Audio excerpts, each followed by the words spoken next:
Gazette du Togo, une vision sur l'actualité togolaise et sur le monde. Et retour en studio avec les confrères. Bonjour Abi Alpha Isotou. Et bonjour confrère, bonjour à la rédaction. Un groupe particulier au confrère Loïc qui est en train de rejoindre le bateau. Entre-temps, il nous a laissé. J'espère qu'il est revenu une fois pour de bon. Et bon vendredi à tous les frères et sœurs musulmans. Merci beaucoup Abi Alpha. Bonjour à l'enfant prodigue. Loïc Losson qui retourne, qui revient à la maison. Bonjour Loïc. Bonjour Eric Gator. Comment allez-vous? Ça va. Bonjour à tous les amis de la plateforme Taxi Presse et à tous les auditeurs auditrices. Nous sommes très heureux de vous retrouver ce matin. Bonjour Ferdinand. Bonjour Eric et bonjour à tous les confrères. Fabrice, vous allez bien? Bonjour. Oui, ça va. En dents d'ici depuis quelques temps, mais bon, je suis là. Merci de nous avoir rejoints. Je voudrais avant peut-être aborder la question liée donc à l'éducation. Vous savez qu'il y a un sujet sur le CEPD qui fait le tour des réseaux sociaux, beaucoup de commentaires. Et on ne le commentera pas en tant que tel, mais je voulais quand même s'intéresser à vous, à bien. Vous avez traité un sujet il y a une dizaine de jours. Vous avez souhaité revenir juste quelques minutes là-dessus. C'est par rapport à la dette intérieure du Togo, avec des Togolais, même des expatriés qui ont fourni ou qui ont rendu service au gouvernement togolais, à l'État togolais dans son ensemble. Et ces gens qui sont en difficulté aujourd'hui, puisque, et comme vous l'écrivez, ce sont des brebis sacrificielles finalement qui poussent le dernier cri. Évidemment, ce sont des brebis sacrificielles. Il y a des types d'endettés, c'est-à-dire deux types de fournisseurs de l'État. Il y a les grandes entreprises et les petites. Nous savons bien que le Togo a une dette intérieure presque analogue à la valeur du budget national, plus de 1000 milliards de dettes. Je sais aussi qu'en 2008, la dette intérieure du Togo était de 380 milliards en 2008. Maintenant, elle est passée à presque la valeur du budget en cours. Ça fait problème et c'est les petits fournisseurs qui trinquent. Donc, les gens vont dans des banques pour faire des prêts afin de répondre à des appels d'offres. Et quand on fait un prêt dans une banque, vous savez ce que ça veut dire. Avant ça, nous avons parlé d'un total de 51 personnes qui sont propriétaires de maisons, qui ont loué des immeubles à l'État et qui depuis 3 ans, ils ne sont pas payés. Donc quand tu regardes tout ça là et tu vois les pressions que surtout les petits fournisseurs ont de la part des banques, ça fait problème. Au même moment, par plusieurs fois, on a lancé des prêts, des emprunts obligataires, comme quoi pour payer la dette intérieure. Et quand ce monde-là continue par voir, mais certains même voir leur immeuble être hypothéqué par des banques, parce que quand on veut faire un prêt à partir d'un certain niveau, forcément il faut déposer un minimum de garantie. Donc certains ont dû soit leur propre titre foncier, soit les titres fonciers de tierces personnes qu'ils ont déposé pour faire des prêts quand les banques sont en train de mettre la main sur des propriétés comme ça, alors que c'est à l'État que des gens ont rendu service, ça fait problème. Fournir des trucs dans l'administration publique, c'est gagnant-gagnant, mais quand un camp doit être étouffé, doit en pâtir parce que l'État est endetté. Je pense qu'il faut que l'autorité, c'est-à-dire soit un peu regardant vers ce processus. C'est vrai que ce problème a été toujours traité. Je me rappelle il y a plusieurs années où ceux qui ont travaillé dans les bâtiments publics, les BTP, se sont quand même constitués en syndicats quand même pour pouvoir demander à l'État de les payer, parce que l'État quand même reste devoir beaucoup de millions à ces Togolais, même à ces expatriés. Est-ce que ce n'est pas un vrai problème, Fabrice? Ah oui, bon. La dette intérieure...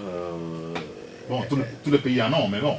Elle existe toujours. Je crois que généralement, l'État s'organisera de manière à les éponger, surtout quand il s'agit des fonctionnaires, puisqu'il y a eu quelques années où il y avait également des arriérés des salaires. Mais je crois qu'aujourd'hui, on ne parle plus d'arriérés des salaires. Mais il faut dire qu'effectivement, bon, au niveau des fournisseurs, c'est-à-dire ceux qui travaillent avec l'État,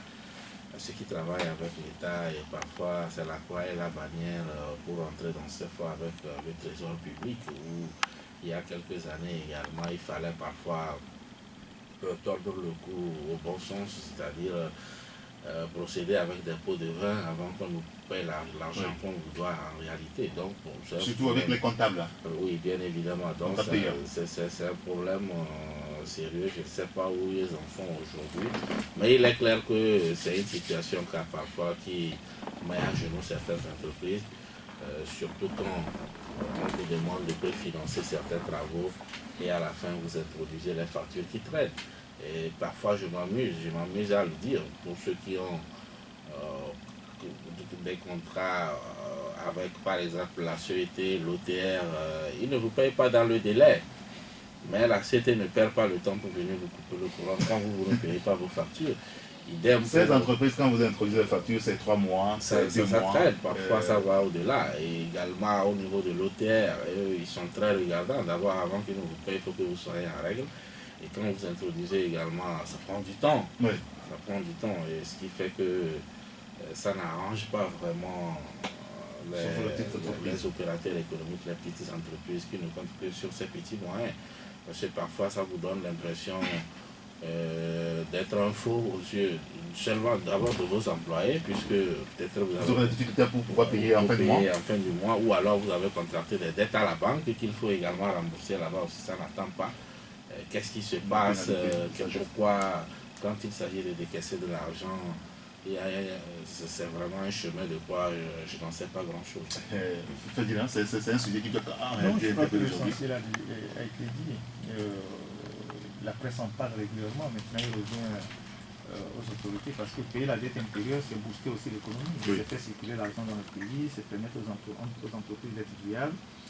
Et vous voyez des gens qui ont des charges, qui ont des immeubles, qui ont loué il y a des locaux qu'ils ont loués, il y a le personnel, il y a des prêts dans les banques. Donc payer la dette intérieure, c'est permettre à tous ces gens-là de faire tourner l'économie du pays. Et donc aujourd'hui, si ces sociétés ne tourne pas bien, ça se ressent dans le vécu quotidien. Donc moi je pense que s'il y a un appel à lancer, c'est de demander à l'État... C'est-à-dire que ce n'est pas que les politiques qui permettent l'économie togolaise. L'État même aussi peut quand même aider l'économie à se relever en payant la dette. Oui, à partir du moment où vous ne payez pas la dette intérieure, vous ne permettez pas aux entreprises de bien tourner et de maintenir les emplois. Et puis bon, vous connaissez le principe de la distribution des revenus de 15.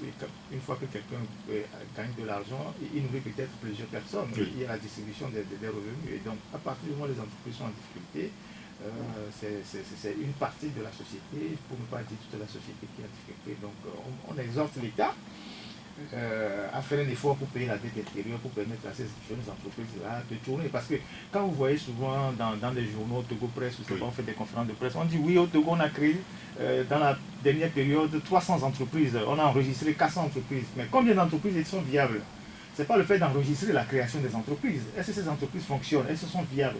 Combien d'entreprises ferment? Ah, ce chiffre-là, on ne donne jamais. On ne donne jamais. On dit juste qu'on a créé des entreprises, on a créé des entreprises. Mais combien d'entreprises fonctionnent réellement? Et quelle est la valeur de production de ces entreprises-là? Ça, on ne le dit pas. Voilà. Oui.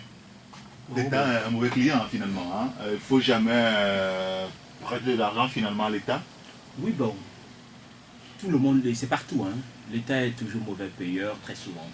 C'est comme ça, c'est partout. C'est pour ça. Il y a les hommes d'affaires. Il n'y aura pas de fournisseurs. Les chefs d'entreprise chevronnés qui souvent participent aux appels d'offres et consorts. Tu vois, il y a une ligne. Il y a là-dedans, quand tu regardes dans un appel d'offres, il y a toujours la ligne qui paye. C'est-à-dire le paiement sera par qui. Tu verras que c'est certains, depuis un temps, beaucoup de certains chefs d'entreprise chevronnés, quand ils voient que c'est un financement sur le fonds personnel de l'État, c'est le trésor public, ils ne participent même pas. Mais quand on dit c'est l'Union européenne, c'est la BOAD, c'est elle, tu comprends? Oui. Ils participent. Parce que le paiement, c'est après 60 mois. Bon, ça dépend de combien de temps va durer le chantier. Ça va vite. Donc, il y a ce côté-là que beaucoup ne regardent pas. Quand ils veulent participer, et ils y vont. Et après, quand tu sais, quand c'est l'État, c'est toujours compliqué. La caisse est vide. L'État n'a pas de l'argent liquide dans la caisse. En réalité, quand on nous dit l'État... il faut dire ça à nos concitoyens. Oui. Ceux qui postulent quand même aux appels d'offres. Tout à fait. Parce qu'il y a des fournisseurs, ce n'est pas un appel d'offres. On vous appelle, on nous donne un tel nombre d'articles, fournissez-nous Non, ça, on vous paye. Ça, ce sont ceux qui ont des réseaux. Ça, c'est différent. Parce que tu sais, j'ai suivi récemment encore une formation d'une semaine sur justement les marchés publics et à laquelle j'ai participé personnellement en tant que chef d'entreprise, à part le journaliste que je suis. Et j'ai compris que qu'il y a beaucoup de choses qu'on ignorait dans ce monde, dans ce domaine spécifiquement. Donc, j'ai dit, l'État est toujours mauvais payeur partout. Maintenant, si tu as des réseaux ou des relations qui te permettent de pouvoir, parce que tu connais le directeur général du Trésor, ou bien, je ne sais pas, le ministre des Finances. Mais c'est pas normal. Mais oui, ça, c'est des choses, il y a partout, Irrigator. Ce n'est pas seulement chez nous. Ça existe partout. Sauf que, je dis, ça dépend aussi comment vous appelez ça, du niveau du marché. Quelqu'un qui a eu un marché de 10 millions n'a pas le même problème que quelqu'un qui a un marché de 4 milliards. Quelqu'un qui a un découvert à la banque, comme ce qui est arrivé avec Seco, oui. Il a fait énormément de découvertes, on l'a laissé énormément faire de découvertes à la banque. L'État s'est porté garantie et le même État qu'il a porté haut s'est retiré et c'est là où il s'est écroulé. Parce qu'on t'a soutenu. C'est-à-dire l'État se porte garant au niveau des banques. Tu prends des milliards. Et ce qu'ils ont fait, ils avaient une stratégie là, avec Ayassor à l'époque, ils appelaient la financement. Oui. Et c'est les banques qui payaient. Et qui faisaient de l'argent. Et la banque le fait parce qu'elle pense que l'État à un moment donné va te rembourser. Et l'État t'a laissé, tu t'es enrichi, tu t'es endetté énormément. Et après l'État te laisse tomber. Tu vois, les banques ne connaissent pas, ils vont te poursuivre jusqu'au bout. Il y a eu un dossier même sur Ebomaf que moi j'ai eu à écrire entre-temps comme cela, où Ebomaf devait préfinancer. Je crois que le problème est jusqu'à présent, à l'heure où je parle, sur la voie, une route à Mango. Non, Mango en allant, c'est pas encore fait jusqu'à ce jour, où sur préfinancement des deux banques togolaises, et plus la BIDC, mais la BOAD et la BIDC sont portés garants pour lever les fonds pour Ebomaf. Il a pris les sous, mais aujourd'hui, c'est la croix et la bannière pour finir le chantier. Parce que aussi, derrière tout ça, les gens sont mouillés et après, personne n'est là pour le taper un peu dans les doigts pour faire le boulot et le payer comme ça en fonction. Ce qui fait qu'il y a des chantiers bâclés. Aujourd'hui, quand on parle, moi, des routes, la zone de Agoué, toutes les routes que vous voyez, les gens n'ont pas marché sur ces routes, mais les routes sont en train d'être dégradées. Parce que l'argument aujourd'hui, les gens veulent profiter des marches qu'il y a eu par le passé pour dire que les marcheurs ont dégradé les routes. Non, mais on ne peut pas marcher. Non, j'ai entendu ça récemment. J'ai entendu ça récemment des ministres et des journalistes sur les médias. Il y a des routes. Je parle de la zone d'Agoué où il n'y a pas eu, et comment vous appelez ça, des pneus brûlés. Les routes se dégradent d'elles-mêmes. Et tu vois ça, tu te dis, ce chantier vient d'être livré il y a 2 ans, il y a 1 an. Mais parce qu'il n'y a pas de suivi, parce qu'il n'y a pas de garantie, parce que les gens sont mouillés. Je vous disais tout de suite qu'en 2008, la dette intérieure du Togo était à 380 milliards. Aujourd'hui, elle est à presque 1200 milliards. Presque la valeur du budget national. Ça veut dire que l'État a en cours 1200 milliards et plus pour gérer le budget en cours. Au même moment, le même État doit, en particulier, plus de 1000 milliards. Ça veut dire que l'économie est étouffée quelque part, ça ne tourne pas parce que, comme l'a dit les confrères, il faut bien que ça tourne avec le particulier pour que ça fasse chose. Parce que, en fait, la plupart des partenaires primaires de l'État, c'est des salariés, et les salariés, il y a tant de salaires. Si ça ne vient pas, ils pointent un mois d'arrêt des salaires. Donc, j'espère que l'État va être regardant. Merci beaucoup, Abi Alpha Isotou, Loïc Lawson, Fabrice Pekezi, Ferdinand Haïté. On se retrouve dans 2 minutes. Avec Ferdinand Haïté, Fabrice Pekezi, Abi Alpha et Loïc Lawson. On va parler de l'université tout à l'heure et ce qui se passe de ce côté-là. Ferdinand va nous dire ce qui se passe réellement à l'université, puisqu'il a fait un dossier sur 4 pages, 4, 5, 6 et 7. Il y a ce sujet de CEPD quand même qui est rayé depuis lors sur les réseaux sociaux. Pour certains, ce n'est pas normal qu'on demande la description du mouton aux enfants à l'examen. Pour d'autres, le test est mal écrit comme sujet. Qu'est-ce que vous en pensez, Fabrice? Juste en fait un tour de table rapide. Oui, c'est vrai que par rapport au test, on avait l'impression comme si c'était un peu du registre familier. Même si on a envie. Ce sont les enfants. Non, les enfants, c'est pas forcément le registre familier. C'est-à-dire que ça peut être écrit dans un langage beaucoup plus courant, simple et accessible, mais pas le familier. Le familier, c'est pas pour les enfants, c'est pour tout le monde quand vous êtes dans la rue et tout cela. Donc on a cette impression. Maintenant, le sujet lui-même sort un peu de l'ordinaire. Bon, mais décrire un mouton, bon, tout dépend. C'est vrai que nous, on a passé il y a longtemps. Je ne sais plus quels sont les objectifs pédagogiques poursuivis.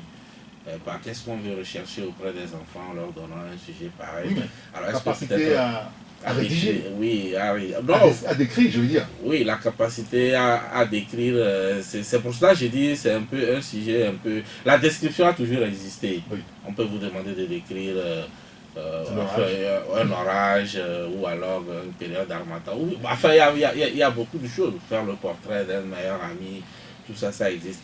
Mais un mouton, c'est pour cela que je dis maintenant il faut chercher les objectifs parce que généralement on ne fait rien ex nihilo. Il y a forcément un objectif bien sûr. Est-ce que c'est une manière d'amener les enfants à s'intéresser je ne sais pas aux animaux désormais, puisqu'on sait qu'au fur et à mesure que le monde évolue, les enfants sont de plus en plus coupés. Très peu d'enfants voient même la volaille vivante. Est-ce que c'est ça en recherche? Mais c'est vrai que ça sort inédit et ça risque de se résumer à quelques phrases. Si on vous montre la copie aujourd'hui de ces élèves-là et autres, bon, ce qui est sûr, c'est parce qu'on a l'habitude d'avoir. Pourquoi cela? Il y a forcément des raisons. Mais il faut dire que généralement, les épreuves au niveau des examens, je crois que pendant longtemps, on en a parlé, parfois ça pose problème. Même au niveau du PPC, il y a eu un problème au niveau du sujet lié à l'anglais. Où pratiquement, je crois que c'était pas au programme ou quelque chose comme cela. Et il paraît-il même que certains candidats sont partis avant qu'on ne corrige même les petites coquilles qu'il y avait et tout cela. Et c'est toujours revenu. Moi, je me souviens de mon bac où on avait eu un sujet en géographie qui était hors programme. On s'est toujours demandé pourquoi cela arrive. Alors, l'explication qu'on donne généralement au niveau des services des examens, puisqu'on est un peu passé par là, c'est que généralement les sujets, pour des raisons liées à la confidentialité, c'est-à-dire que on peut demander aux enseignants de proposer des sujets. Et après, on choisit certains sujets. On peut choisir 6 qui sont susceptibles de passer à un examen. Maintenant, dans les 6, on met ça sous pli et on tire au sort.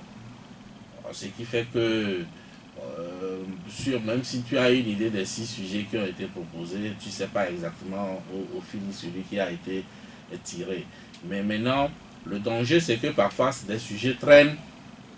Et peut-être parfois c'est 5 ans plus tard, voire même 10 ans plus tard, un sujet qu'on a composé une année revient. Ce qui fait que parfois on se retrouve avec des sujets hors programme. Ou alors au lycée, parfois on balance un sujet de la série D à la série A. Ça s'est passé bien sûr. En sciences naturelles une année et tout cela. Et donc c'est parce que si on se dit qu'il y a un dernier coup d'œil, avant même de mettre un saut sur l'ensemble des sujets, peut-être que ça peut attirer l'attention des uns et des autres. Maintenant, il faut vraiment voir s'il ne peut pas revoir cette manière de faire, parce que ça devient parfois scandaleux. Généralement, surtout au bac par exemple, ceux qui surveillent ici ne connaissent pas. Dans le domaine de l'enseignement, on peut prendre une culturelle pour surveiller le bac. Et ça aussi, c'est pour des raisons liées au fait que la tricherie soit limitée, parce que si c'est des profs, même quand tu es prof et tu es en face de toi des candidats, même quand il y a une erreur, tu n'as pas le droit de le dire, puisqu'il faut que l'ordre vienne d'en haut. Il faut que ça circule, ça remonte jusqu'au plus haut degré pour qu'on donne l'ordre pour dire, bon, écoutez, corrigez l'erreur. Parce que si tu corriges l'erreur dans ta salle et dans une autre salle, on ne l'a pas fait, ça fait scandale. Les enfants, ils rentrent à la maison, ils ont des parents. Ah, chez nous, on n'a pas corrigé, chez les autres, on a corrigé. Et ça pose problème pour celui qui surveille et tout cela. Alors, donc, je crois que c'est des éléments qu'il faut revoir pour la prochaine fois. Abi Alpha. Oui, moi je pense que le sujet est assez à deux niveaux. Si on me parle du texte qui académiquement n'a pas été bien écrit, du sujet qui n'a pas été bien posé, je comprends. Mais le fait qu'on ait demandé aux enfants de décrire le mouton, moi je ne vois pas un scandale.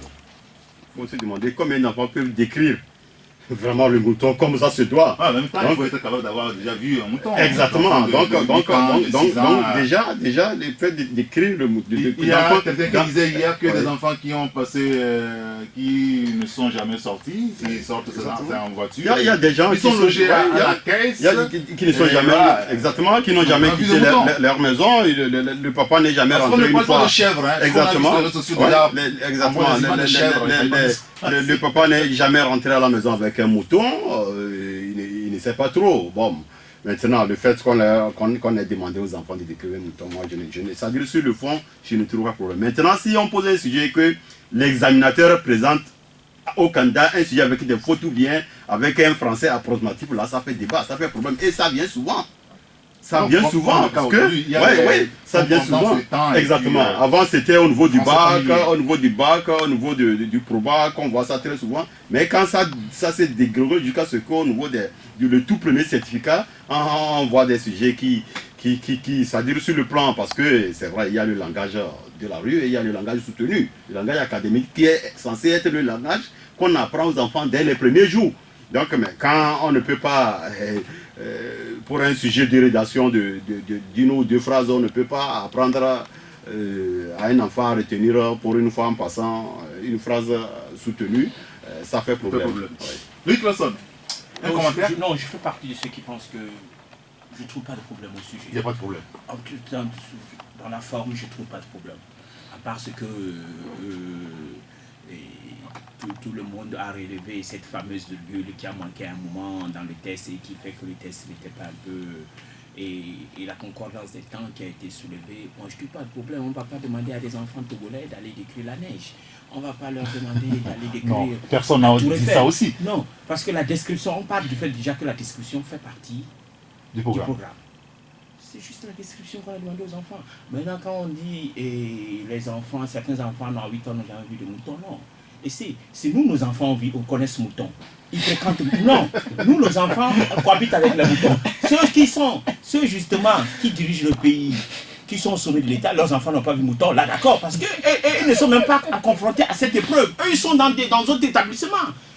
Non, mais oui, ils sont sincères. Tu prends aujourd'hui tout le système tel qu'il est, ceux qui gouvernent ce pays, combien leurs enfants vont dans les EPP ou les écoles privées du quartier? Non. Tous sont compris maintenant, c'est Cours Lumière, c'est lycée français, c'est Mariam, mais leurs enfants ne sont pas dans ça. Et maintenant, on peut aussi dénoncer le fait qu'il faut relever le niveau, pas parce que vos enfants ne fréquentent pas le système éducatif qui vous a formé, qu'il faut négliger ce système, et parce que vous êtes sûr que vos enfants sont ailleurs. Là, on vient de passer les épreuves du baccalauréat français. Tu n'as pas vu combien prenaient l'avion pour partir? Oui, beaucoup. Alors, est-ce que nous, nos enfants, on peut faire ça? Non. Donc c'est ça. Non, si vous avez les moyens, ils peuvent aller aussi. Oui, mais sauf que la réalité sur le terrain aujourd'hui, c'est ceux qui nous dirigent et les entrepreneurs, les chefs d'entreprise qui ont un peu de moyens, qui ont leurs enfants là-bas. Au fait, le système est à terre. Là, c'est notre débat. La politique a fait qu'aujourd'hui, comme on a un problème politique dans le pays, dès qu'il y a une petite erreur ou un petit truc, on l'attribue à la...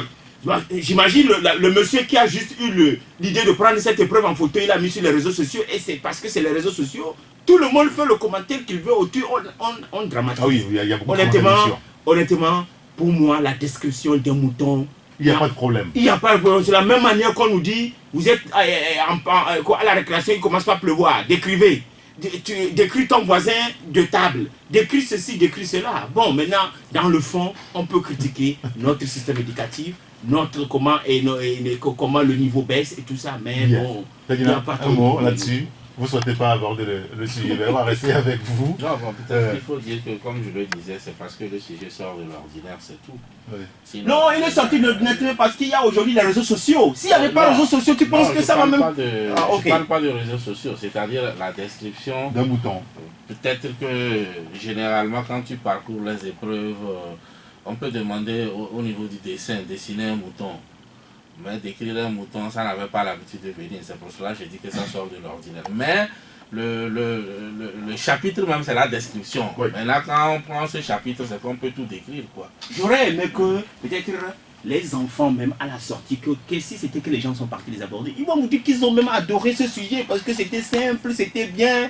Tu vois, non? Ils ont décrit le mouton, chacun à sa manière, selon les couleurs, selon... Mais je sais pas. comment il belaie, comment tout ça.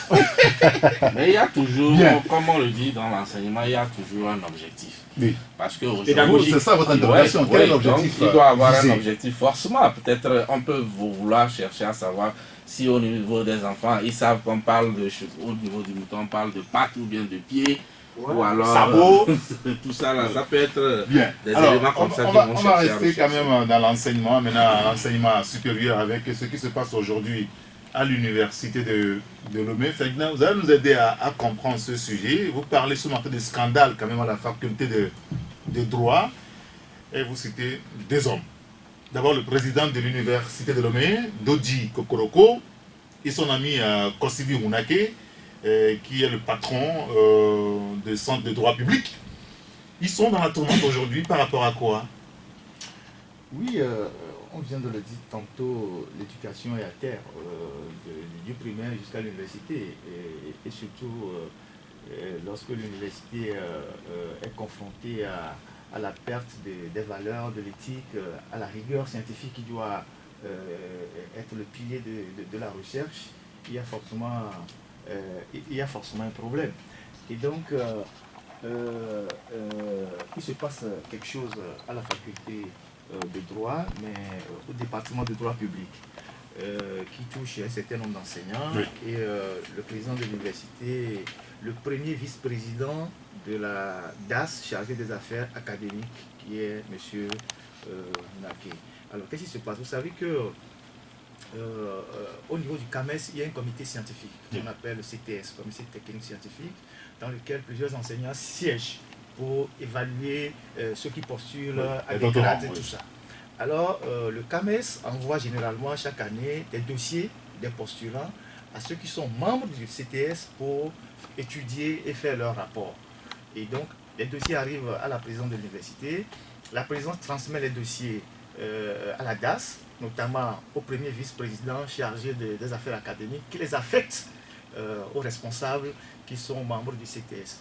Alors il se fait que depuis quelque temps, lorsque les dossiers sont arrivés, notamment au niveau de la faculté de droit, mais au droit public, au département de droit public, parce qu'il y a le droit privé et le droit public, ils ont affecté les dossiers à toutes les facultés, les départements, sauf à un groupe d'enseignants du département de droit public. Qu'est-ce qu'ils ont fait? Alors, lorsque le scandale éclate et que le CAMES demande aux gens, mais pourquoi vous n'avez pas transmis vos rapports, on n'a pas eu vos rapports, les gens disent qu'ils n'ont pas eu les dossiers. C'est là où les deux hommes ont été interpellés et les gens se rendent compte que certains dossiers ont été même traités à leur place. C'est-à-dire qu'on a rempli les dossiers à la place de certains on n'a pas affecté, d'autres on a fait des rétentions. Et l'affaire a éclaté à l'université et un groupe d'enseignants a saisi le doyen qui est de la faculté de droit et qui est le professeur Olou, qui a fait un compte rendu au ministre de l'enseignement supérieur.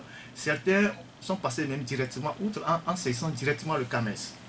Alors quand vous voyez dans le dossier, vous voyez le professeur Namtougli qui a directement écrit au CAMES pour signifier au CAMES ces genres d'anomalies. Alors qu'est-ce qui se passe? Et certains estiment que ceux qui ont fait la rétention de ces dossiers-là, les professeurs qui ont été victimes ne sont pas de leur réseau. Et à l'université, il y a aussi des problèmes de réseau. Oui, mais c'est les réseaux qui fonctionnent à l'université. C'est les réseaux qui fonctionnent à l'université. Donc il se peut que le rapport de ces gens-là ne favoriserait pas eux, leurs amis. Du coup, ils ont fait la rétention des dossiers pour que ces gens ne puissent pas traiter les dossiers qui ont été envoyés, en permettant aux amis de leur réseau de faire leur rapport. Et donc, c'est un scandale qui est en train d'éclabousser actuellement à l'université et que les gens tentent d'étouffer. Alors, quand nous avons eu le dossier, on a fait quelques enquêtes, parce que ça a commencé par les dénonciations du professeur Topanou, du Bénin. Oui, bien sûr. Et nous, on n'a plus le temps de collecter des informations, d'écouter les enseignants. Et on a tendu le micro au président de l'université, qui rentrait d'ailleurs de la session du CAMES qui s'est tenue, je crois, au Niger. Et lui, il a donné sa version de fait que vous allez trouver dans le journal. Le professeur Moulake, lui, a carrément refusé de vous parler. Il dit, bon, lui, il ne commente pas, il a raccroché au nez. Et donc, actuellement, il y a un problème à l'université, c'est inquiétant. la manière dont les mémoires sont soutenues, la manière dont les thèses sont soutenues, la manière dont on fait la promotion des gens, ça ressemble à du copinage, à une bande de copains et de coquins qui se soutiennent. Et au finish, les gens ont des diplômes, ils ont des parchemins, mais au fond, c'est des arrangements entre amis. Et quand il s'agit de l'enseignement supérieur, où la rigueur doit être le pilier de la recherche scientifique, je pense qu'il y a fondamentalement un problème. Donc c'est ce dossier-là qu'on a essayé de traiter ce matin, avec, en donnant la parole à tous les protagonistes, et en passant ce courrier-là du professeur Namtougli qui a saisi le CAMES, en dénonçant le fait que lui n'a même pas eu le dossier et qu'il décline toute responsabilité de tout rapport qui serait parvenu au CAMES en son nom. Quel commentaire vous en faites, Fabrice Petit-Zi? Parce que on était ici quand on nous avait dit qu'il y a des professeurs d'université qui ont favorisé les étudiants. Et il y en a un qui a été donc gardé plusieurs jours à la gendarmerie. Et là, quand on nous dit aujourd'hui que CAMES envoie des dossiers, qu'à l'université, il y a des gens qui font de la rétention, il y en a qui traitent le dossier au nom de leurs confrères, parce que bon, ils sentent que les confrères là ne vont pas quand même traiter très bien les dossiers de leurs amis. Est-ce que ça ne pose pas problème en un lieu où on appelle centre du savoir, comme l'université? Oui, bon, de façon globale et sans vous mentir, je suis étranger. Oui, bien sûr. Oui, bien sûr. Je ne le maîtrise pas. Je comprends, mais le sujet pas du tout. Mais si tu veux qu'on parle du copinage de façon globale à l'université, ça ne date pas d'aujourd'hui. Je crois que, bon, il ne faudrait pas également mettre tout le monde dans le même panier. Il y a des gens qui méritent leur diplôme, dont on connaît bien le parcours, qui ont été brillants et tout le monde peut témoigner, tout leur promotionnaire peut dire qui a fait quoi et qui faisait quoi au moment où il était dans les amphis et autres. Mais il faut dire que de façon globale, les scandales à l'université, il y en a eu, et généralement ils ont l'habitude d'étouffer. Et parfois il y a même un système de caste qui s'est carrément installé au niveau de certaines facultés. Et généralement, les facultés championnes de la magouille sur l'université de Lomé, c'est d'abord la médecine et puis le droit. Oui. C'est les deux. Généralement, c'est les deux. Ça va de père en fils. Vous allez voir ce qui se passe au barreau. Parfois, on ferme la porte à des gens et autres, et tout cela et autres. En fait, les études, c'est pas comme aujourd'hui. Il y a cette histoire d'étudier en ligne où chacun dans son coin, on ne sait pas exactement quelle est la note qu'il a. Mais les études que nous on a connues, c'est on affiche la note quoi. Et on voit la réaction des gens dans les amphis, en classe et tout cela. On sait qui est qui. Donc aujourd'hui, il y a des gens, quand ils te brandissent son doctorat ou je ne sais quoi, tu peux dire oui, lui, non, c'est possible. Non, le contraire m'aurait surpris.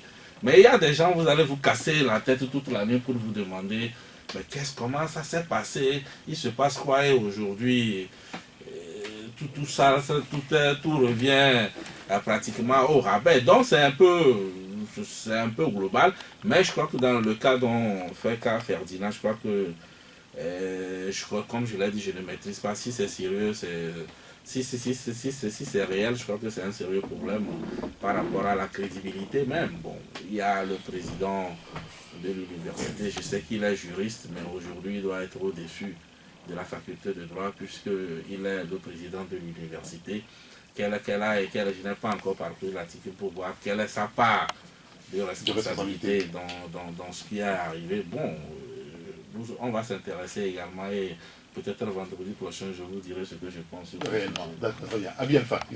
Moi, je pense que plus on avance, plus l'éducation, ça perd de sa valeur et c'est inquiétant. Tu sais, quand on était tout petit, dans les milieux, on a évolué. Ce dont il s'agit aujourd'hui, il s'agit des professeurs. Oui.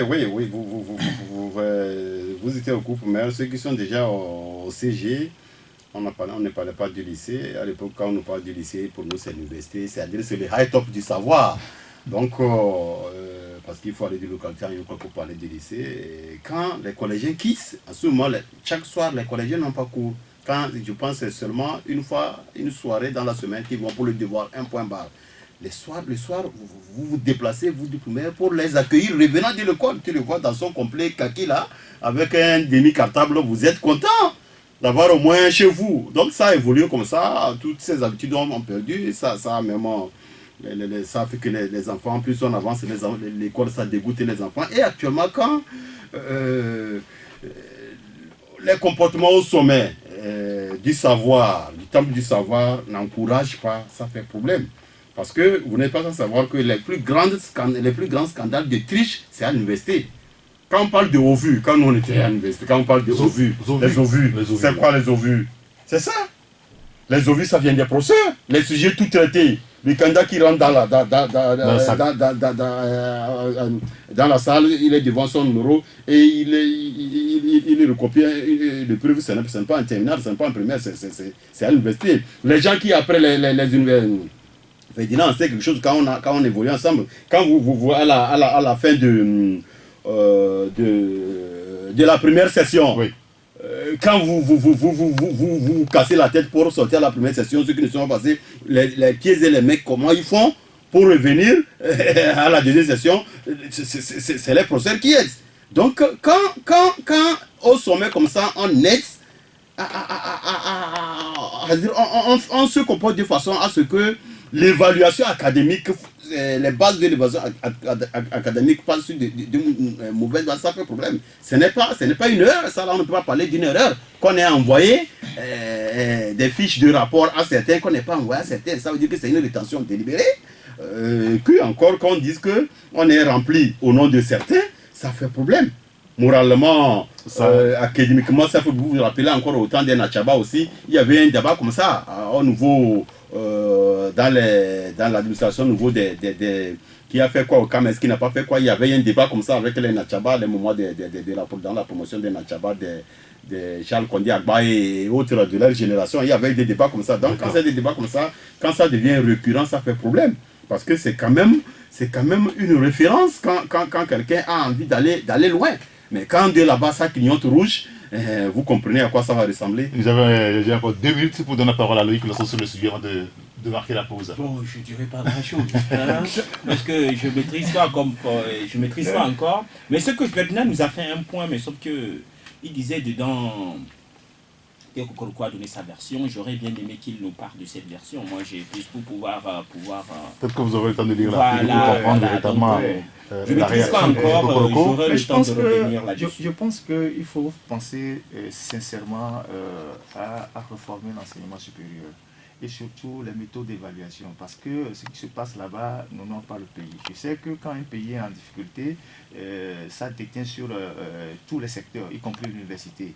Mais les raccourcis, les triches, les gens qui font les mémoires pour leurs femmes, les gens qui font les thèses pour leurs copines, et qui les font évaluer, et que les gens prennent des grades, et puis après, dans des discussions ordinaires, vous voyez que ces gens-là ne tiennent pas, n'honorent pas notre pays.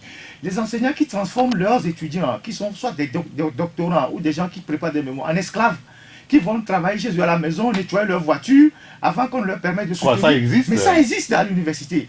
Avant qu'ils leur permettent de soutenir. Et ceux qui ne le font pas, on les bloque pendant des années.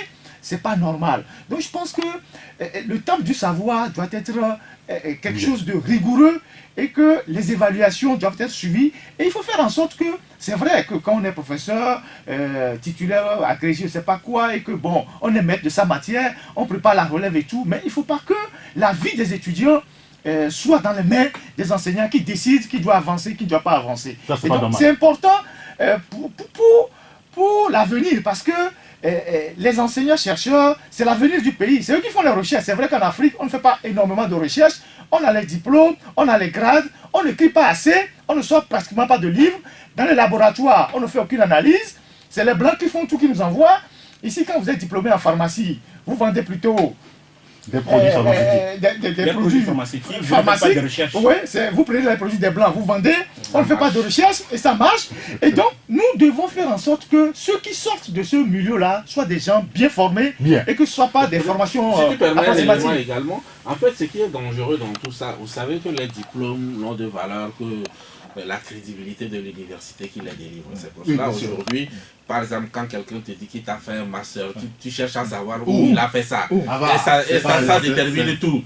Quand il te dit que c'est dans l'école d'à côté, je ne vais pas citer le nom, ça n'a pas la même cote que Donc, à cette allure, si l'université également tombe là-dedans, c'est que ça remet... Nous, on n'a pas eu assez de diplômes, mais le peu qu'on a, il faudrait quand même qu'il y ait un crédit autour. Parce que si ça continue comme ça et l'université n'a pas la cote et on dit non, c'est du bordel là-bas, c'est que ça réjaillit. Merci beaucoup, monsieur. Je donne la parole. Il est l'heure. On va marquer notre dernière pause. On se retrouve dans 3 minutes environ pour parler politique.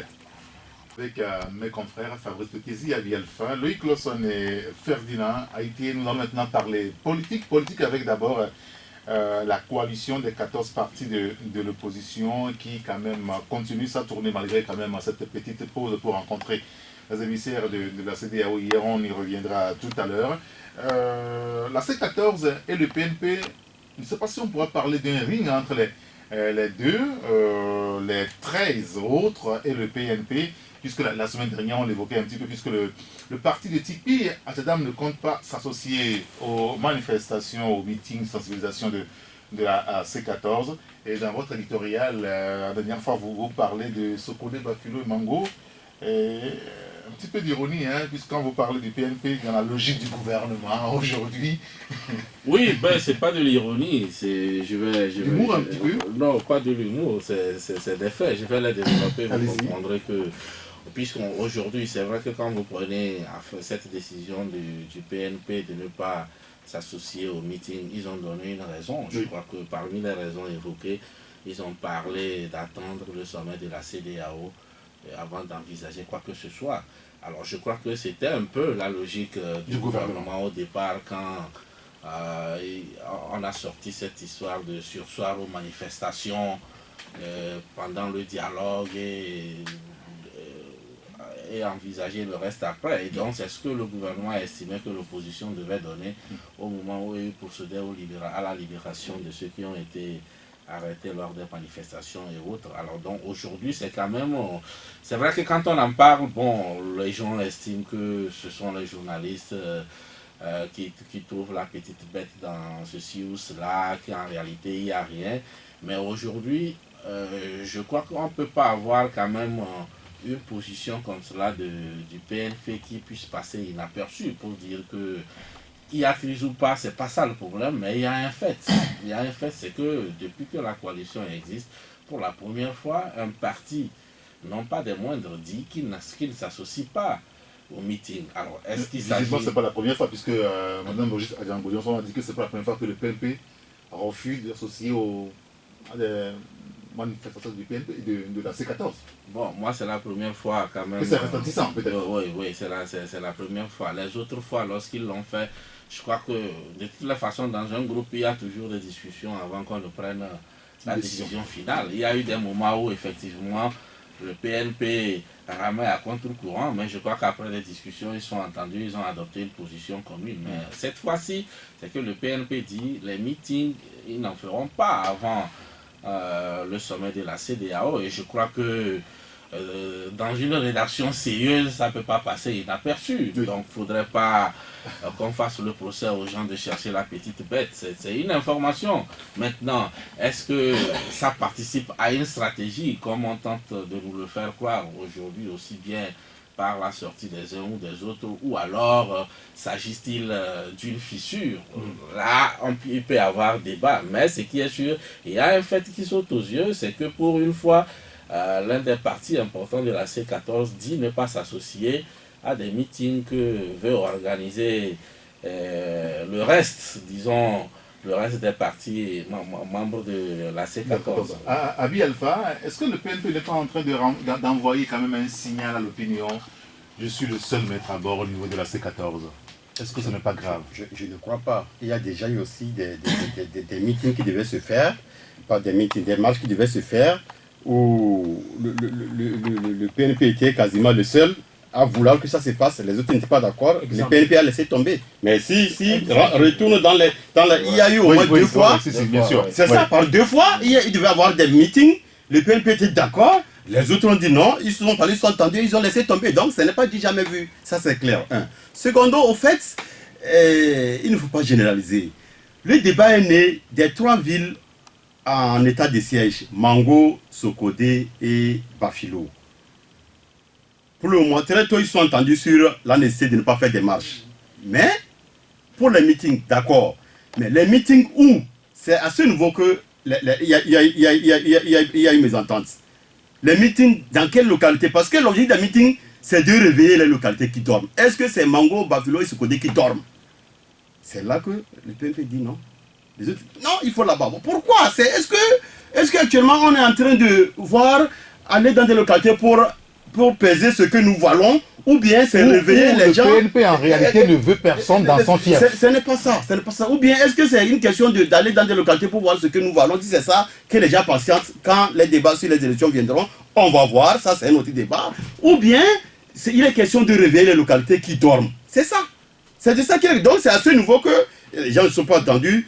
C'est à tout plein. Bon, il n'y a pas de feu. Nous, on ne peut pas faire mes bases pour dire que personne n'est manite. Mais n'oubliez pas que quand la coalition s'est créée, celui qui a lancé l'appel pour que la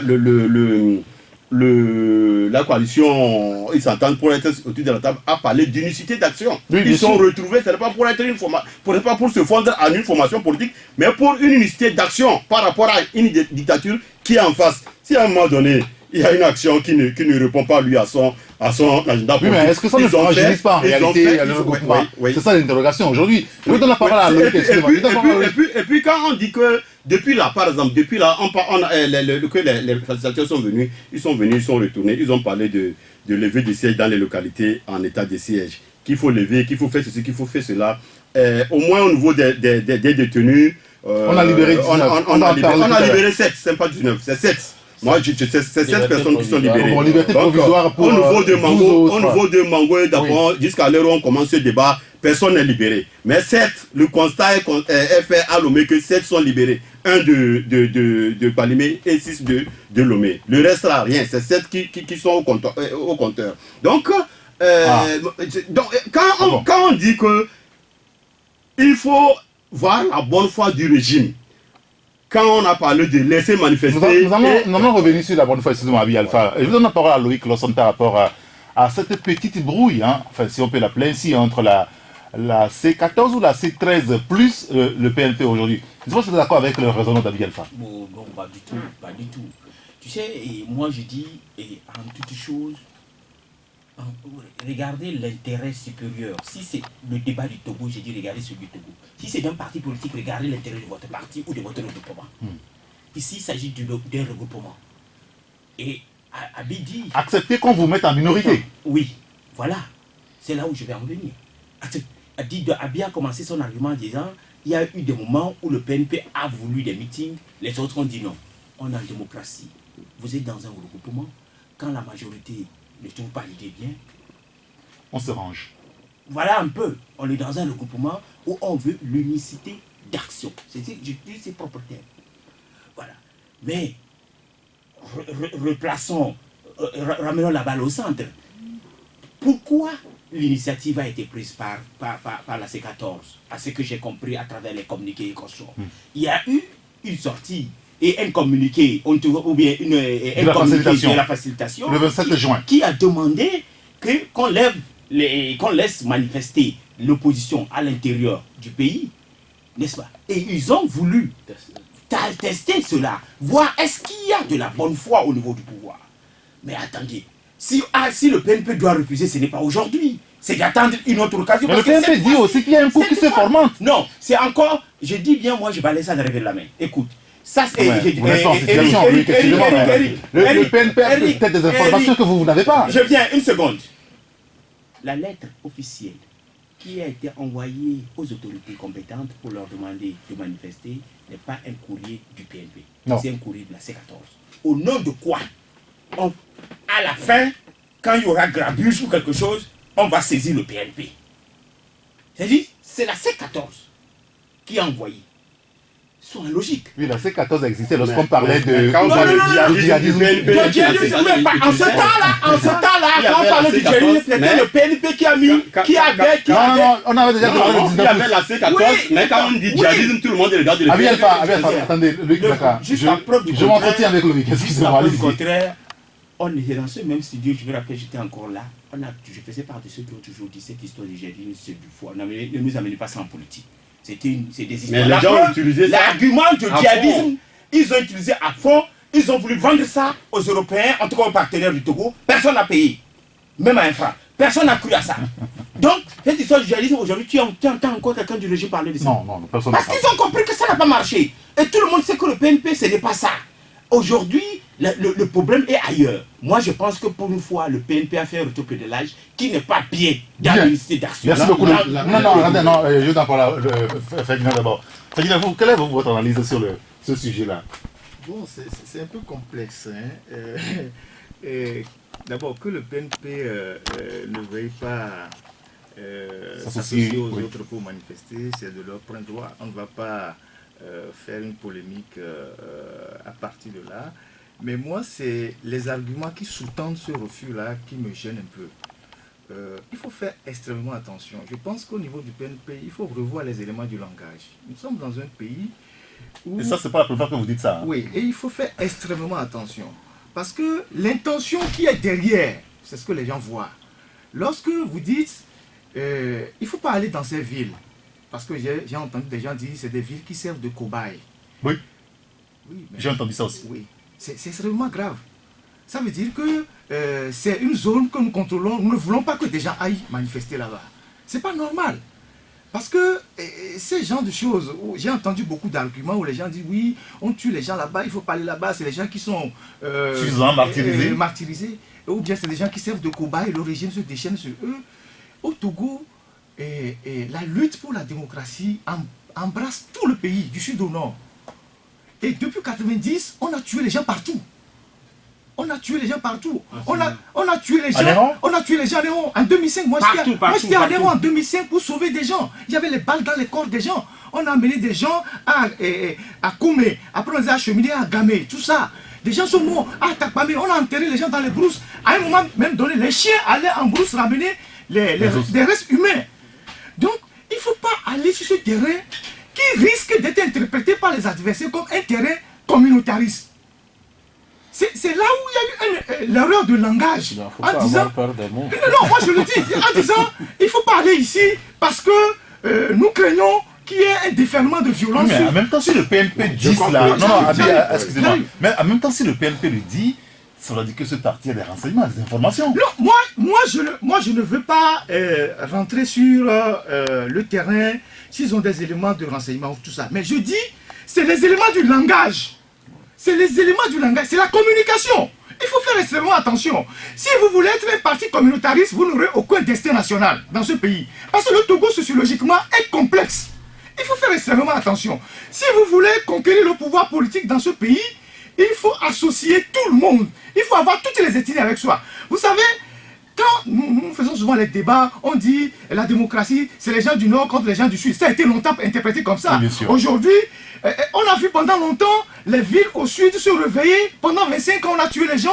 Et c'est maintenant que les villes du... Pendant ce temps, beaucoup de villes au Nord étaient en sommeil. Je ne sais pas si vous... C'est aussi un constat. Mais il faut faire extrêmement attention parce que ce genre de choses peut être interprété de manière défavorable contre le PNP. Demain, il faut faire extrêmement attention. Moi, je le dis de bon cœur pour les gens du PNP pour dire, si vous voulez communiquer, faites extrêmement attention à ne pas faire ce genre de communication. Parce que si vous donnez l'impression de dire que Sokodé, Bafilo, Mango, Sénofief, vous voulez aller réveiller les gens là-bas alors que d'autres villes dorment encore. Pourquoi vous n'allez pas réveiller d'autres villes? Les gens peuvent vous dire, mais si vous êtes ensemble dans l'opposition, vous nous tenez déjà sur le langage. Si demain nous avons le pouvoir, quel langage vous allez tenir? Donc je pense que le PNP s'appelle Parti National Panafricain. Il faut aller au-delà du carcan. Je vais donner la parole à Abi Alpha, une minute, je vous la redonne, excusez-moi. Je crois que tu Abi Alpha se sent interpellé. Tu ne verras nulle part un communiqué du PNP ou bien un audio du PNP. Non, mais ça peut, comme Ferdinand dit, ça peut venir dans les échanges WhatsApp. Mais nulle part, le PNP n'a avancé en tant que parti, ces arguments. Habituellement, des discours officiels, des discours officieux également. On est d'accord là-dessus. Maintenant, quand on a parlé de tester la bonne foi du pouvoir par rapport à leur discours, la bonne foi commence par quoi? Tout de suite, on vous a dit que sur les soixantaines de détenus, ils ont libéré seulement que 7. Et ils nous parlent de 19-1. Secondo, quand on parle de les gens sont libres de manifester, pourquoi les gens ne manifestent pas dans les 3 villes? C'est parce que les villes sont en état de siège. Oui, il y a l'armée. On a s'il vous plaît. Il y a l'armée.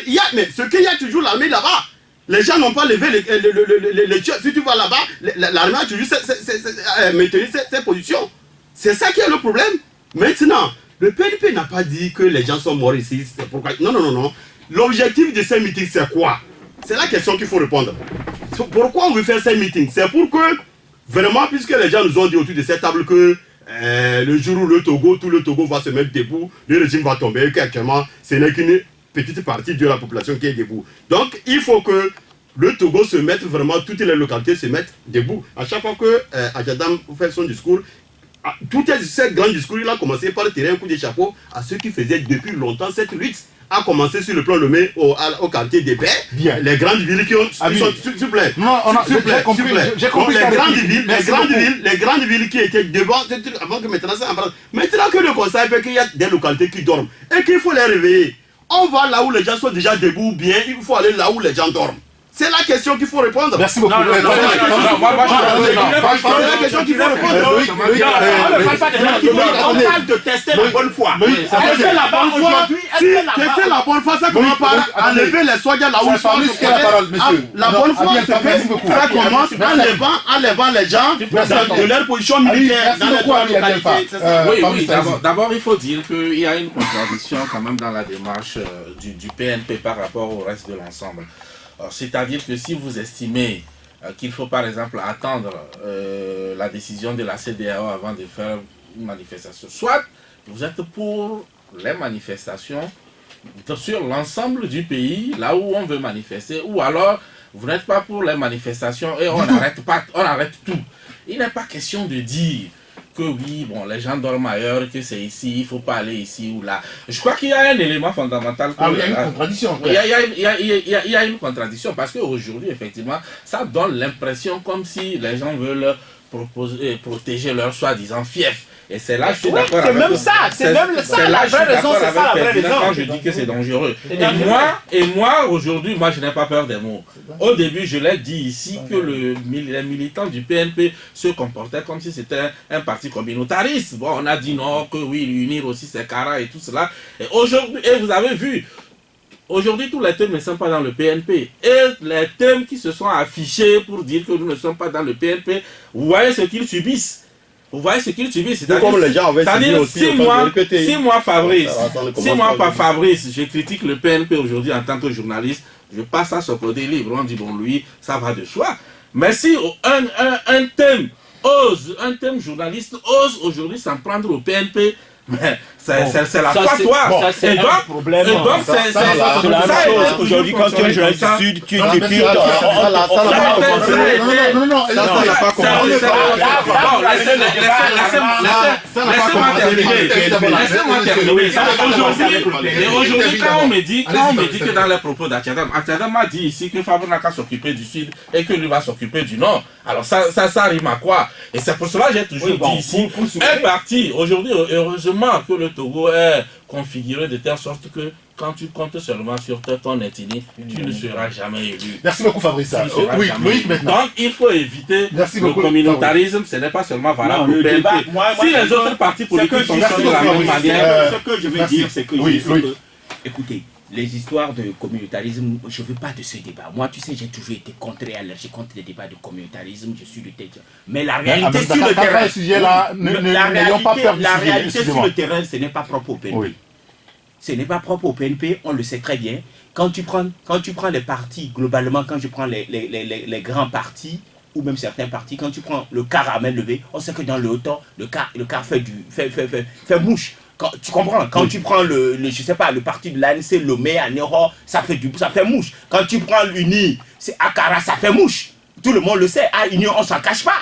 Et ainsi de suite. Et c'est pas parce que le PNP a pris le thème, il y a toujours des fiefs, a pris ce côté et Bafilo qu'on va les stigmatiser. Non, le débat n'est pas là. Le débat se pose au niveau du PNP lui-même, qui aujourd'hui est en train de vouloir se tirer une balle dans les pieds. En voulant, parce que tout le monde sait que c'est parce que c'est votre fief que vous ne voulez pas que les gens aillent là-bas. En voulant tirer sur cette fibre, ça désavantage le PNP. Abi Alpha, Moi, je te dis, c'est la vérité et tout le monde le sait. Les Togolais ne sont pas dupes. Et Tchadam et ses amis ont beau chercher des arguments, la preuve pour une fois, Tchadam tient souvent des arguments solides. Pour une fois, les Tchadam. Il est planté. Oui, non, là, il est planté. Merci. Ils sont plantés. Attendez, ce n'est pas bien. Ce n'est pas bien. C'est aujourd'hui vous vous rendez compte. Attendez, monsieur. Je veux que Si ça sautait au non, jeu, on ne parlera pas tout ça, monsieur. Il y a une discipline de plateau. Abi Alpha, non. Donc, bref, il y a une logique aujourd'hui. La C14 a dit, je vais tester la bonne foi. Bien. Et je l'ai dit au départ, le PNP étant dans une dynamique, une fois que c'est ça, lui aussi suit la dynamique. Le débat ne sera pas que sur PNP aujourd'hui. Moi, je voudrais juste...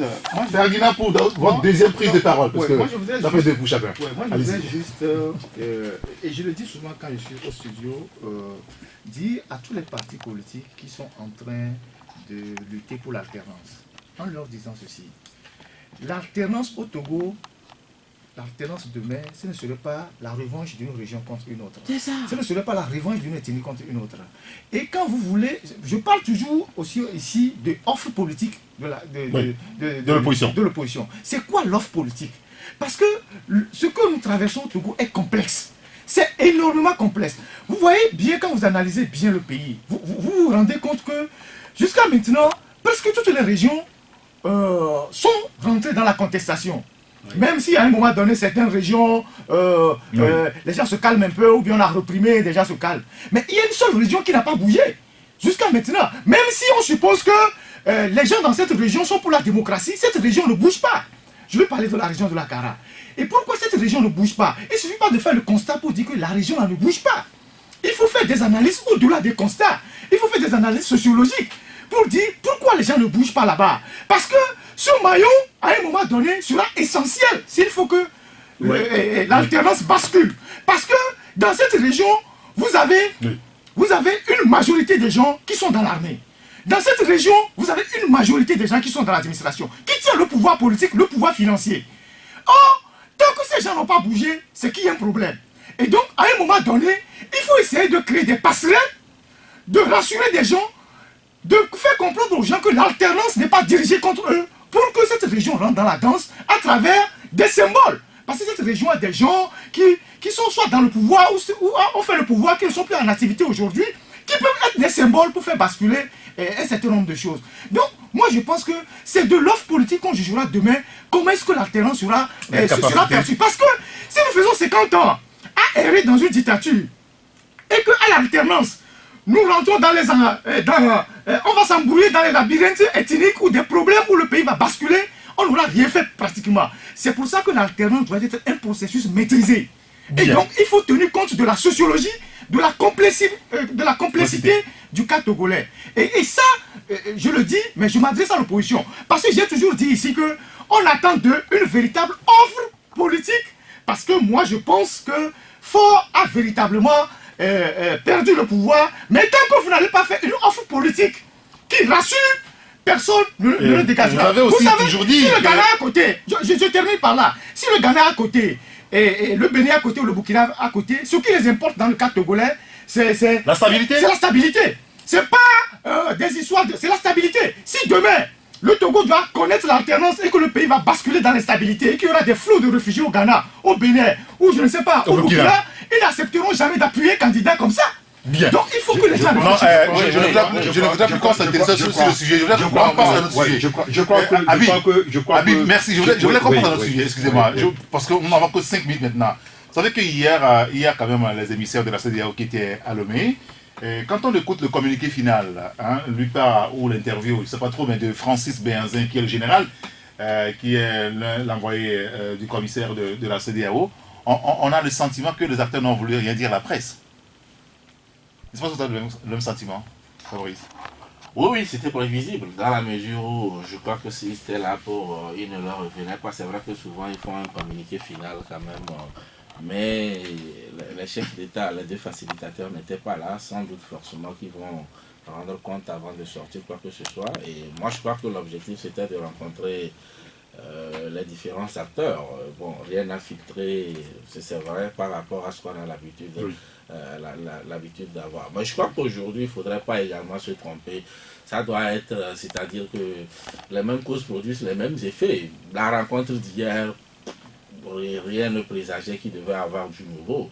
On connaît les positions et dans les coulisses, on sait que rien n'a évolué dans la démarche des uns et des autres. Et donc, naturellement, on devrait avoir le même résultat. Il n'y a rien à se mettre sous la dent ou alors répéter ce qu'on a déjà dit. Et je crois que c'est pour cela aujourd'hui, tout le monde se dit que bon, c'est cette fameuse feuille de route de la CEDEAO qui peut vraiment relancer le débat dans la situation. Sinon, en ce qui concerne les acteurs, chacun reste à arc-bouté sur sa position, rien n'a évolué. Le gouvernement dit qu'il libère les détenus, mais ça n'a pas l'air de changer l'attitude de la coalition qui reste toujours sur sa soif en ce qui concerne les personnes. Elle a encore dit hier à la sortie de la rencontre à Abiy Alpha sur le sujet-là. Je crois que hier c'était pour évaluer les différents positionnements. Et puis par rapport à cette évaluation, ça va permettre de voir la connotation qui serait donnée à la feuille de route, qui va s'imposer degré ou de force, même si au départ les gens pensaient que quand on parlait de feuille de route, c'est du jamais vu. Moi je pense que hier, quand Fabre est sorti de choses, il a dit un mot qui résumait tout. Il a dit tout est à refaire. Tout est à refaire. Il est dans des déclarations. S'il vous plaît, s'il vous plaît, s'il vous plaît. Il a dit tout est à refaire. Et ça résume tout. Ça résume tout quand on voit ce que le minimum qu'on demande au régime en place de faire et qu'il ne veut pas faire. Actuellement, ils ont, par un décret, on parle de 19 libérés, alors que sur le terrain, c'est 7 qui sont libérés, qui sont constatés. Peut-être qu'on va comprendre un peu. En tout cas, ce n'est pas la première fois. On avait parlé aussi, on avait donné un nombre, on a donné 12 libérés à Kara, on a constaté que jusqu'à présent, personne n'est libéré. Il y a quelques mois. Donc, ce n'est pas la première fois que c'est-à-dire l'autorité fait ses opérations de com en donnant de fausses informations pour faire croire qu'on est dans la logique de la bonne foi. Donc, quand les chefs de file de l'opposition parlent de tout est à refaire, mais quelle bonne foi du régime vous voulez encore tester? Tout est déjà là, sur le terrain, tout le monde constate que les gens ne sont pas de bonne foi. Donc, je pense que le 30-31, surtout le 31, serait très déterminant parce que, au fait, le 30, ce n'est pas... ça ne va pas concerner le Togo. C'est une affaire entre la CEDEAO et les dictatures de l'Afrique centrale.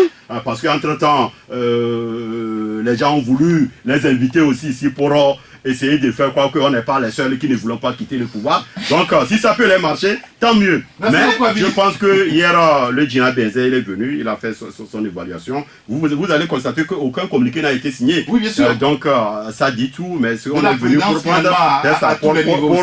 pour prendre l'atmosphère et aller rendre compte à qui de droit. Et le constat est que tout est à refaire, les gens ne veulent pas bouger de leur position. Et ça dit tout, quoi. Non, moi, bon, au finish, on est voilà un pays où on a des problèmes et tout le temps, des gens viennent pour dire que nous régler le problème, on trouve pas. La solution, elle est simple. À mon avis, c'est ce que moi j'ai écrit hier. C'est le président Faure-Gnassingbé qui a la clé aujourd'hui. On doit arrêter tout ça. Et tous ceux qui sont de bonne foi... On est déjà sur le chemin, on ne peut rien arrêter. Ceux qui sont de bonne foi et qui ne mâchent pas leurs mots savent que la solution se trouve entre les mains du président Faure, s'il le veut tout de suite. Mais juste il a besoin que, aussi peut-être que l'opposition joue le jeu. C'est-à-dire, Faure l'a dit lui-même, Faure l'a dit lui-même récemment à Tchévier, dans un de ses speeches, que la clé, la solution... Oui, au niveau de l'unir. La clé est dans notre main, la solution est dans notre main. Mais écoutez, moi, partout dans le monde, quand il y a, quel que soit le clivage, pour moi, la démonstration est simple, c'est le plus fort qui fait le premier pas. Je peux vous citer plein de conflits, en interne comme entre États. C'est le plus fort qui fait le premier pas vers l'autre. Et c'est ça aussi le leader, c'est ça le chef. Même Jésus a lavé le pied des apôtres. Même Jésus a fait des pas à un moment. Mais les gens doivent pouvoir expliquer au président de la République que le leader aussi c'est cela. Et le président de la République, s'il prend ses responsabilités, il peut couper l'herbe sur le pied de la CEDEAO avant le 31 décembre. Il suffit qu'il appelle Fabre et Tikpi. Mais avant ça, trouver la bonne passerelle. Aujourd'hui, aussi, son problème, c'est qu'il n'a plus de pont. Autour de Faure, il n'y a plus de pont capable de faire et plus de liaison, hein. Voilà, Entre capable lui, de faire entre le pouvoir et l'opposition, le couloir. pour pouvoir d'abord. Vous êtes sûr? Mais je sais pas qui va le faire. Je sais plus. Peut-être que vous Je n'en sais voyez pas. pas. Les ponts sont allés où? Non, les passerelles, je parle de passerelles, je ne sais plus. Ils sont coupés. Je sais pas. Tu sais, c'est un chef. C'est aussi ça, les chefs d'État. Quand tu vois, il y a des problèmes entre-temps, il y a eu des problèmes entre Bédié et trucs. Il y avait eu entre Bédié et Ouattara. Il a fallu qu'il y ait des passerelles et après ils se sont retrouvés. Oui. Pendant longtemps, ils ne se sont plus vus. Un président doit avoir autour de lui des gens capables de faire ce genre de lobbying pour lui. Il faut être entouré des gens qui ne s'enrichissent que pour leur poche. La plupart. Que pour leur poche et qui n'ont pas d'aura politique. Vous n'avez pas changé. Tu sais, hein. je vais t'expliquer une chose. Quand tu es un président, ce n'est pas ta popularité à toi seul, à elle seule qui suffit. Il faut la popularité des gens qui sont autour de toi. Tu vois le Gol Koulibaly quand tu vois Gol Koulibaly, il fait des meetings, quand il va dans son fief, comment ça fait son Oui, ça film. grouille. Quand tu vois le Ouattara, le Soro, c'est comme ça. Il est populaire que lui seul. Et autour de lui, quand tu prends son gouvernement, c'est Doucet qui peut mobiliser des gens à pouvoir. Bah, il sait pas. Non, je donne l'exemple banal. D'accord. Et à Lomé ou je ne sais pas à Néra, c'est Barra qui peut mobiliser pour lui. Non, il n'y a pas. Son problème c'est ça. Et en plus de ça, maintenant, il n'y a D'accord. pas Oui, alors- des gens capables de faire le Je vais pont lancer pour une l'aider. bombe. Qui dit à Loïc que Oui. si aujourd'hui Ford dit je ne suis pas candidat en 2020, la joie viendra seulement. Mais je n'ai pas dit ça. Moi, je ne parle pas de candidat. Oui, mais quand tu Toi, parles tu as dit autre chose. On D'accord. parle d'une crise. Très bien. Moi, je dis, je ne Aujourd'hui, vais pas encore parler de 2020. Aujourd'hui, Je vais pas parler du dialogue. On a vu. Oui, alors, Je parle du Ce dialogue. dont tu parles là, c'est Yeah. difficile généralement dans ce genre de situation. C'est difficile que C'est ça pas- vienne de l'entourage. Et c'est là, Pas de l'entourage, oui. c'est là où la société civile, pas les Non, associations, non, mais les non. communautés religieuses. Non. C'est à ce niveau, lorsqu'elles pèsent beaucoup, on le voit dans d'autres pays. Je te donne un exemple banal. Non, Malheureusement, aujourd'hui, on a l'impression qu'au niveau du Togo, tout le monde est entaché. Parce qu'aujourd'hui, stratégiquement, ça va être... Oui, on appelle... Tout le monde n'est pas entaché. Ce sont les gens qui Non, vont attendez. les conseiller. Je vous donne la Ça parole va à être Ferdinand aussi. difficile à un Non, je conseiller. dois répondre. Non, attendez, Loïc. En fait, je ne m'adressais pas à toi. Ça va être difficile à un conseiller dans l'entourage. Puisque ça fait un bloc, c'est vous. De se lever un matin, dire, bon, voilà.